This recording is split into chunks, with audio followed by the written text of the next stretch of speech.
This is the CBS Evening News with Dan Rather and Connie Chung.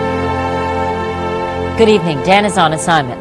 President Clinton took action today to stop the flood of Cuban refugees into the United States. He officially ended a nearly 30-year-old open-door policy. Cubans will no longer be granted automatic political asylum. CBS News White House correspondent Rita Braver begins our coverage of the new policy and the reaction. At a White House news conference, President Clinton defended his decision to end the easy asylum policy for Cuban refugees by detaining those who reach this country and holding Cubans picked up at sea at the U.S. naval base in Guantanamo and possibly in other safe haven countries. People of the entire United States do not want to see another Mariel boat lift. They do not want to see Mr. Castro able to export his political and economic problems to the United States. Florida's governor, who had agitated for the policy change, issued a statement saying it provides greater protection for our citizens and it provides people fleeing from Cuba a safe haven. But there was criticism, too, from lawmakers who said the president should mobilize international pressure against Cuba's leader. The policy seems to be to punish the rafters as opposed to punishing Fidel. The administration was deliberately vague about how the new wave of Cuban refugees will be treated in the long term. By law and tradition, Cubans have had an easier time of entering the U.S. than most other refugees. The administration's strategy is to scare Cubans into staying home without discussing what will ultimately happen to them if they don't. We will address those issues down the line. The most important point right now is to not play into Castro's game.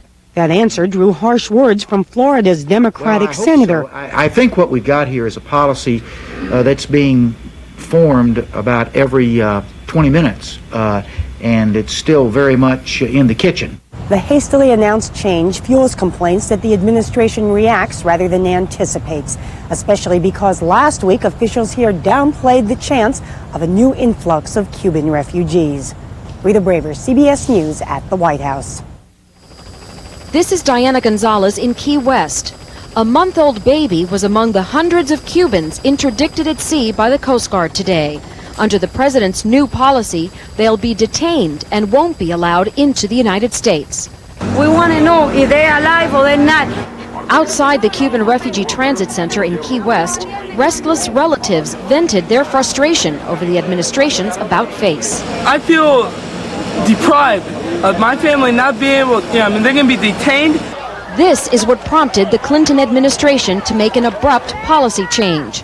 Cubans heading toward the sea with Fidel Castro's approval, setting out on the treacherous 90-mile voyage between Cuba and Key West. These people had no knowledge they would be forbidden to enter the United States. On Miami's Spanish-language radio stations, Cuban Americans predict Clinton's move will backfire. Because people in Cuba would rather be in an American jail than free inside Cuba. So don't think that this is going to stop the exodus. But the new policy has already brought about a drastic change in the way Cuban refugees are treated by the U.S. government. Yesterday, Cuban arrivals were members of a privileged group, welcomed by the Coast Guard, then released into the community within a matter of hours. Today, Cuban refugees were kept off limits at a processing center in Key West. Cubans clearly have been sent a message. The U.S. will no longer automatically bail them out. Diana Gonzalez, CBS News, Key West. Still ahead on the CBS Evening News, spreading the AIDS virus, a rare case of patient-to-patient infection. An eye on America. Tonight, some minor advantages, the baseball strike.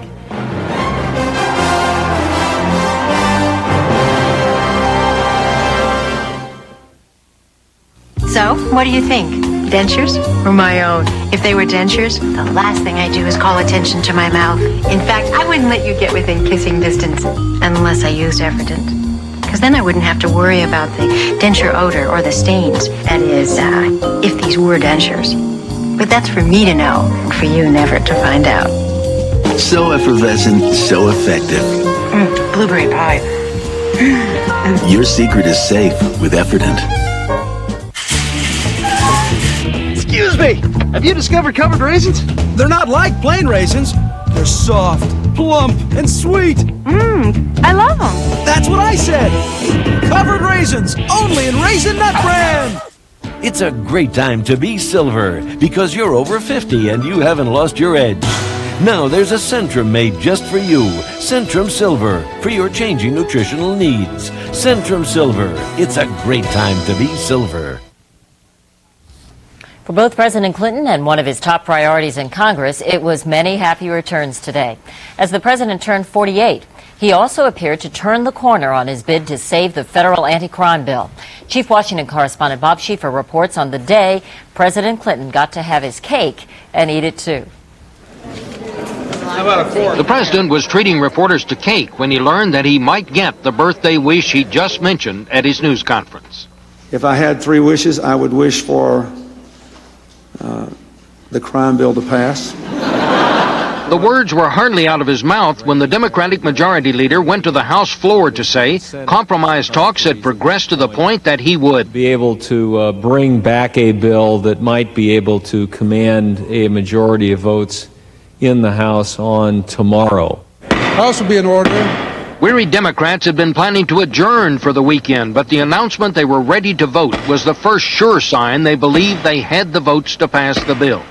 Getting those votes required agreeing to minor changes in the ban on assault weapons, restoring requirements that neighborhoods be notified when sexual predators move in, and stripping $3 billion from the bill. Details on that are being worked out in a series of meetings tonight, and the Republican leader is delighted. The sooner we get started, sooner we're better. I think that we could eventually get it resolved. The outlook on health care reform is much bleaker. Republican John Chafee's bipartisan Senate group finally unveiled a long-awaited plan that is a vastly scaled-back alternative to what the White House wants.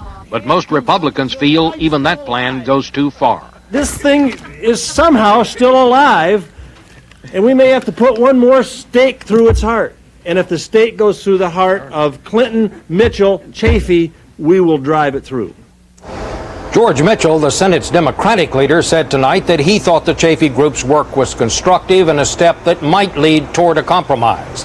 But with liberal Democrats feeling the Chafee Group's work does not go far enough and Republicans talking the way they are, any compromise is going to be very, very difficult. Connie? Bob, with the health care debate in deadlock, is the Senate Majority Leader going to keep them in session or allow them to go on recess for Labor Day? He said tonight that he's going to stay in session until he gets a bill, so we may be here until the Christmas holidays. All right, thank you. Bob Schieffer on Capitol Hill. The already massive lobbying campaign about health care reform has intensified. Word today that IBM has broken its long-standing tradition of staying out of politics. The computer giant has urged all 110,000 of its U.S. employees to work against the 2 main Democratic versions of the health care bill. Federal health officials have only been able to document 1 case in which the AIDS virus was transmitted by 1 medical patient to another. That is, until now. From all indications, it happened again, this time here in New York City. And it happened in a hospital unit for babies. CBS News health correspondent Dr. Bob Arnott has the story. Health officials believe a 2-week-old baby boy was infected with HIV in a New York City hospital after he was admitted for an eye infection. Really what was most striking was the sheer number of procedures that were done and the fact that they were related in time to a very large number of procedures done on a child who was known to have AIDS on the ward. The baby underwent 99 different procedures, including the use of IVs and a needle in the spine, but had no blood transfusions. The child with AIDS, who shared the same ward, underwent 79 procedures. Investigators suspect that a healthcare worker who treated both babies spread the infection from one to the other. Hospital workers should follow a series of strict government guidelines designed to prevent the spread of HIV, including the proper disposal of gloves, needles, and other medical equipment. Federal officials know of only 1 other documented U.S. case of patient-to-patient AIDS transmission. Due to a mix-up in syringes, blood from one patient was inadvertently injected into a second patient, which did result in HIV being transmitted to this person. This case emphasizes the need for all healthcare workers to closely follow infection control guidelines. If those rules are properly followed, government health officials say the chance of this type of AIDS transmission occurring is extremely small. Dr. Bob Arnott, CBS News, New York. Stay with us for more of the CBS Evening News, including trouble for one of the country's oldest civil rights organizations and its leader.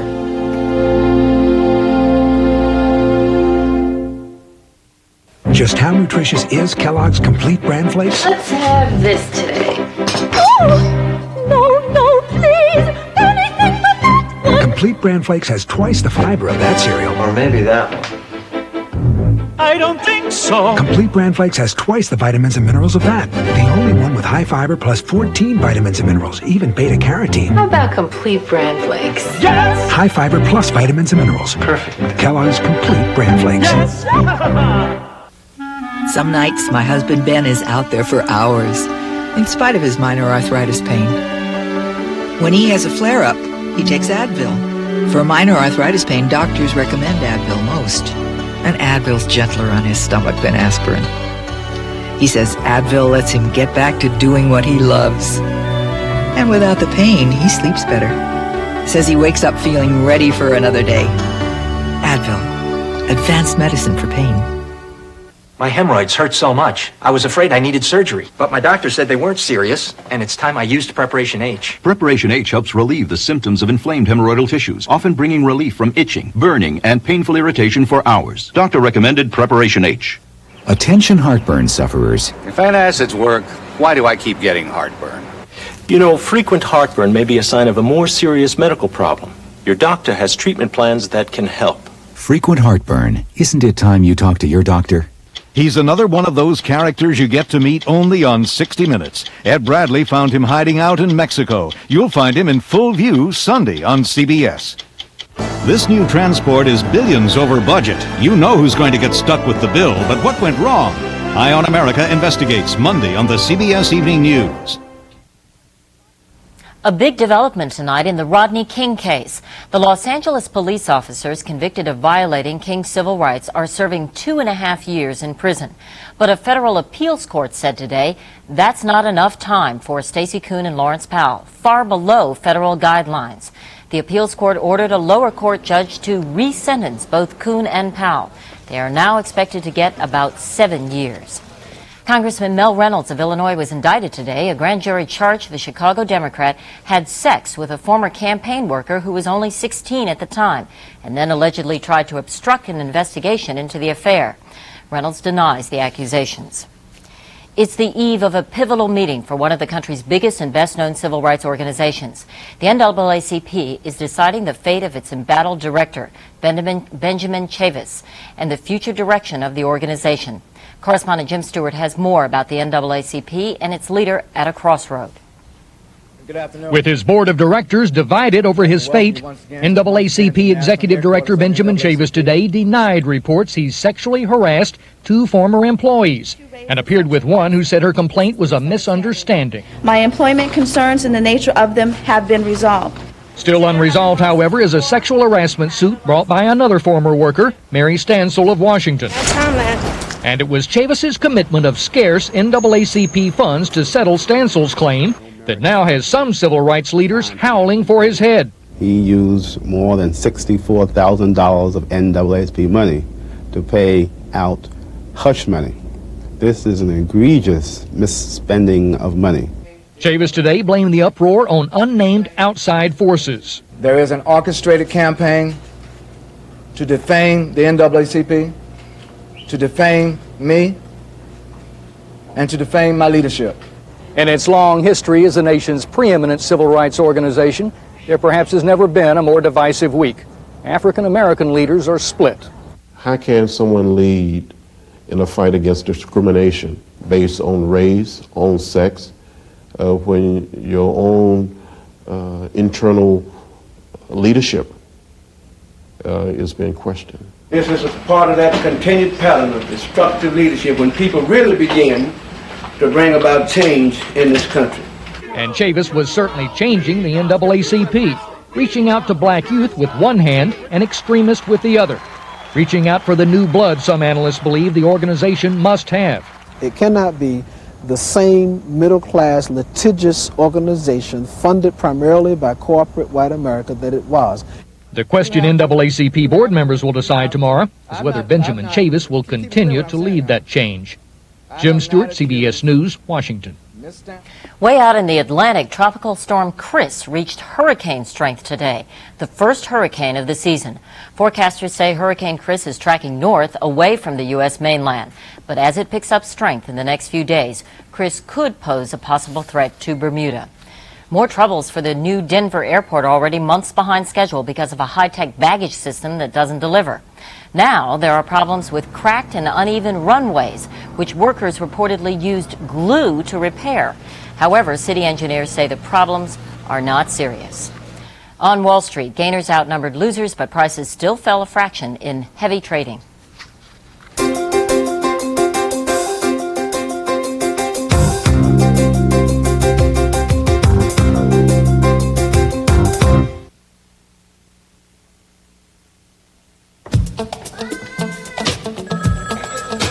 Busy weekend? Wish there were 10 more of you? Whirlpool understands and designs washers that can help.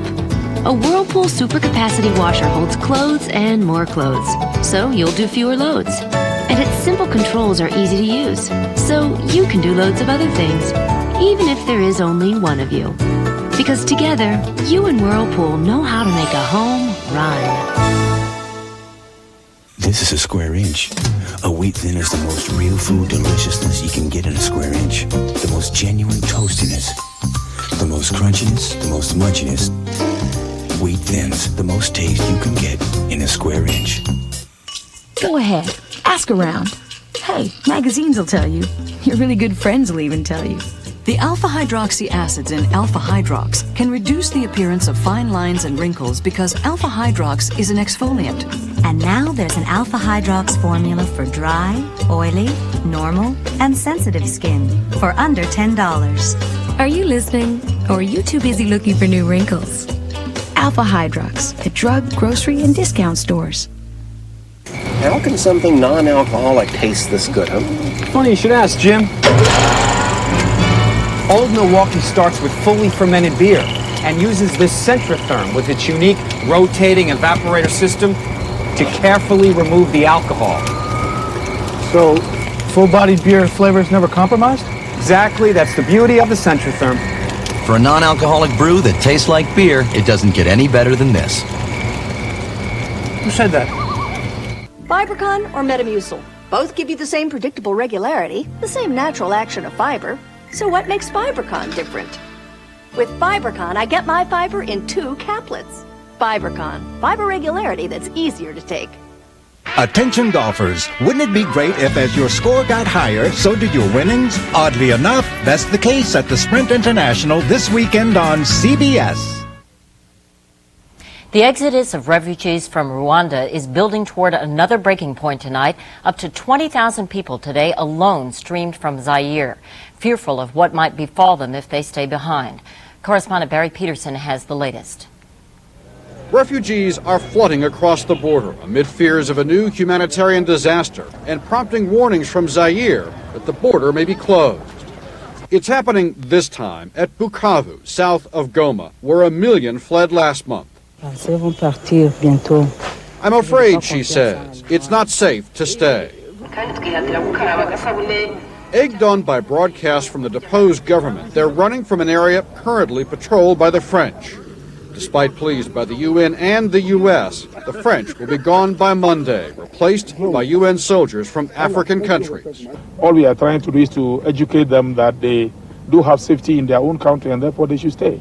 Rwanda's government is waging a public relations campaign, promising no reprisals for recent massacres, even getting victorious and vanquished troops to shake hands. But still, they run. Meanwhile, increasing violence in the camps near Goma. Thousands there are now trapped between the terror of going back to Rwanda and the new terror of staying in the camps. Barry Peterson, CBS News, London. Some fear violence in Mexico if presidential elections on Sunday don't turn out as advertised. The party that's ruled Mexico for more than 3 generations is promising the vote will be fraud-free. But many have their doubts, as we hear from CBS News correspondent Terrence Smith in Mexico City. It's been a violent year in Mexico. In January, 145 people died when Zapatista rebels seized 9 towns in southern Chiapas. In March, the ruling party's hand-picked candidate for president was gunned down. The violence shocked Mexico and helped set up the most closely contested presidential race in 65 years. Ernesto Zedillo, the ruling party's new candidate, is ahead in the polls. But those same polls show that 40% of Mexicans doubt Sunday's balloting will be fair. The ruling party, I'm afraid they'll cheat again. The same thing that happened 6 years ago is going to happen again. Another election fraud. In 1988, opposition candidate Cuauhtemoc Cárdenas was leading in the early returns when the ruling PRI party pulled the plug on the election computers. When the power came back on, the current president, Carlos Salinas, had won. This was the largest electoral fraud in any presidential election in Mexico. That's very clear. This year, the government has spent $1 billion on election safeguards. New photo IDs for all 42 million voters, tamper-proof ballot boxes, and a small army of citizen observers. But Mexicans remain cynical and worried. For the good of Mexico, it better be a clean election. What will happen if it's not? It'll be war. The Zapatistas will be watching the returns. If they decide Mexican voters have been cheated again, this country's year of violence may continue. Terrence Smith, CBS News, Mexico City. Coming up next, Eye on America. Tonight, the boys of sumo.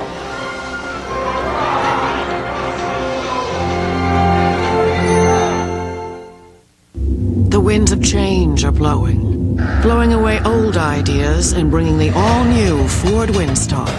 A totally new minivan. Windstar's innovative design moved the wheels out, stretching the wheelbase, creating the most passenger and cargo room of all leading minivans. And with a quieter interior, Windstar takes the minivan in a whole new direction. The all-new front-wheel drive Ford Windstar. The future of minivans begins today. Is the gray in your mustache or beard making you look too old? Now there's Just for Men Brush-In Color Gel, specially for the hard-to-color hair of mustaches and beards. This brush-in gel stays put to penetrate hard-to-color hair. In 5 minutes, rinse. Your mustache or beard blends with your natural hair color, and it won't fade or wash out. Now that's a lot better. Just for Men Color Gel, from the leader in men's hair coloring. Now, at the Olive Garden, come try our new Capellini and Chicken Siciliano meal for only $7.95. Baskets of fresh baked breadsticks, unlimited garden fresh salad, and our new mouth-watering Capellini Pomodoro with fresh Roma tomatoes, extra virgin olive oil, and fresh basil. Plus our new zesty grilled chicken Siciliano. Freshissimo! All this for a short time only for just $7.95. Right now! Only at the Olive Garden. Warms my soul. Smitty, I don't think we're in Kansas anymore. Who ever heard of a cold cereal that made you feel warm all over? Quaker Honey Nut Toasted Oatmeal, honey and almonds, and crunchy little oatmeal oats on top. Warms my soul. Hi, Lori. Hi, Mom. Dad. Quaker Toasted Oatmeal. That's better. It's cold, but it warms my soul. The Major League Baseball strike is 1 week old tonight, and so far, fans appear to be surviving. Of the fans polled by CBS News, only 1 out of 4 misses baseball a lot. And for those who do, well, Major League Baseball is not the only game in town. Correspondent Bob McNamara does some scouting in the minors for tonight's Eye on America. The field is quiet, the seats are empty, and the people who used to sit here are fed up. Who has sympathy for a guy making $4 million a year? It's ridiculous. They're all overpaid. You know, they're a bunch of spoiled brats. Thank God for baseball, huh? It is the latest rage on radio. K-Plex High, calling about the baseball strike. And the frustration I'm going to strike baseball. is fueling a new look at the game's lesser lights. In Tyler, Texas, 100 miles from the nearest big ballpark, they honor Major League tickets and play minor league ball. Swing!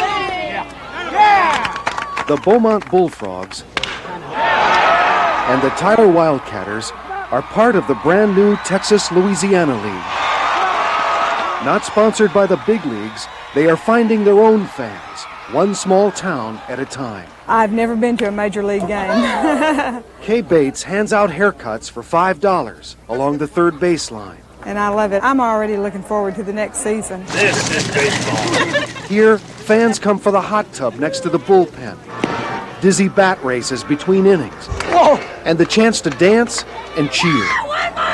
It is all part of the game, to Wildcatters general manager Lee Smith. We just come up with something every day that's maybe going to get these fans to come back out the next day. How about you? Are you okay? She oversees a world of mascots, missing mustard, We need mustard. and last-minute demands. I'll get that tape for you.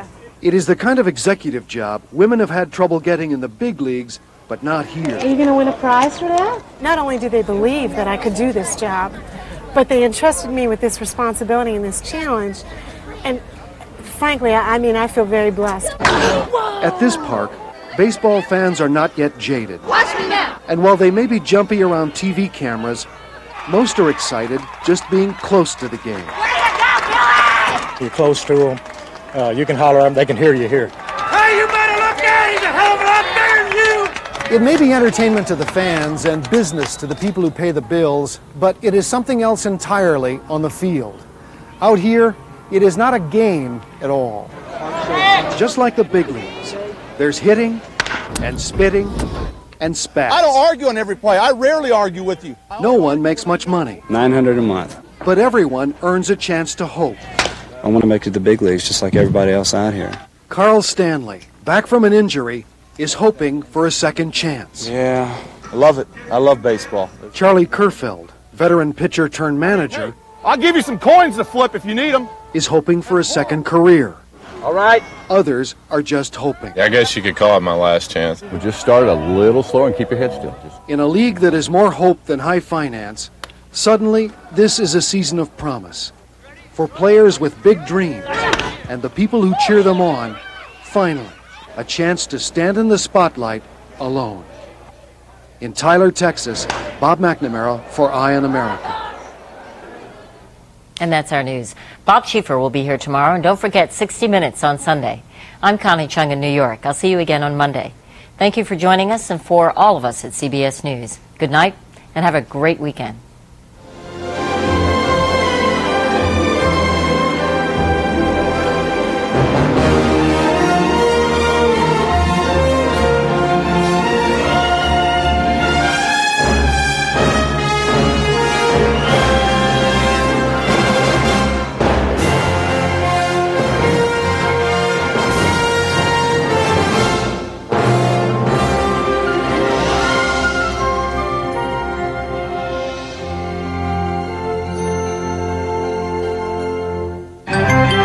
Experience CBS News.